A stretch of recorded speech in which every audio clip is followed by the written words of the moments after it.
Semangat, semangat. Datanglah engkau.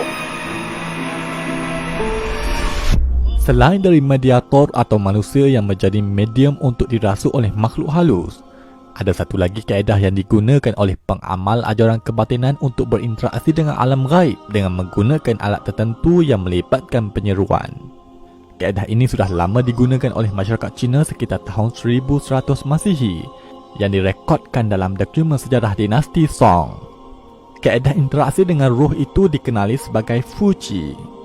Fuqi adalah satu bentuk tulisan atau lakaran yang dipercayai dibimbing oleh roh sama ada roh agamawan Buddha atau mana-mana roh tokoh agamawan yang lain. Pada zaman dahulu ia dilakukan dengan menggunakan satu batang kayu berbentuk Y dan ditabur pasir di atas dulang serta dua orang lelaki perlu memegang kayu tersebut.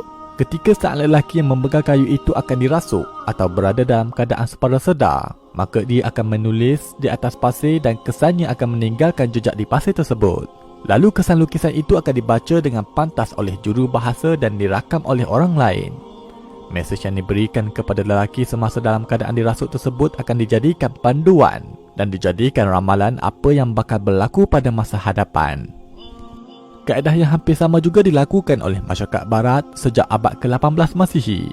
Sehinggalah pada tahun 1901, William Falk memulakan pengeluaran papan interaksi dengan roh ini dengan nama Ouija.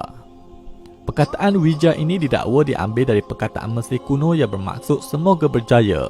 Ouija atau dikenali sebagai spirit board adalah sekeping papan yang ditulis huruf A sehingga Z, angka 0 hingga 9, perkataan ya dan tidak. Kadang-kadang ia ditulis perkataan hello dan bye. Turut disertakan dengan pelbagai simbol dan grafik. Setelah itu perlu disediakan satu keping kayu atau plastik sebagai petunjuk untuk menggerakkan mesej semasa sesi berlangsung. Sebelum melakukan upacara berinteraksi dengan roh, seseorang pelaku itu hendaklah memanggil apa-apa nama orang yang telah meninggal dunia untuk datang berinteraksi dengannya. Setelah itu pelaku akan meletakkan jari mereka pada sekeping kayu itu dan ia akan menggerakkan di atas papan untuk mengeja perkataan tersebut. Ouija juga digunakan sebagai alat menilik nasib dengan bertanyakan kepada roh tentang apa yang bakal berlaku.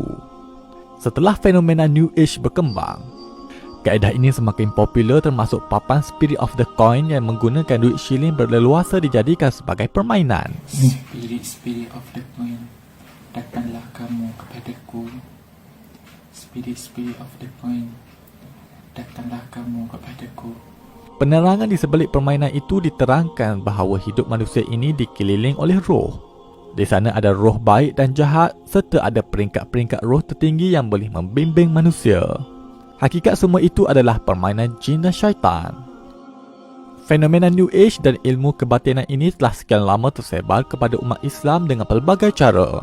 Buku tersesat Kebatilan Gerakan New Age merungkai sisi-sisi kebatilan jelas pada ajaran kebatinan ini.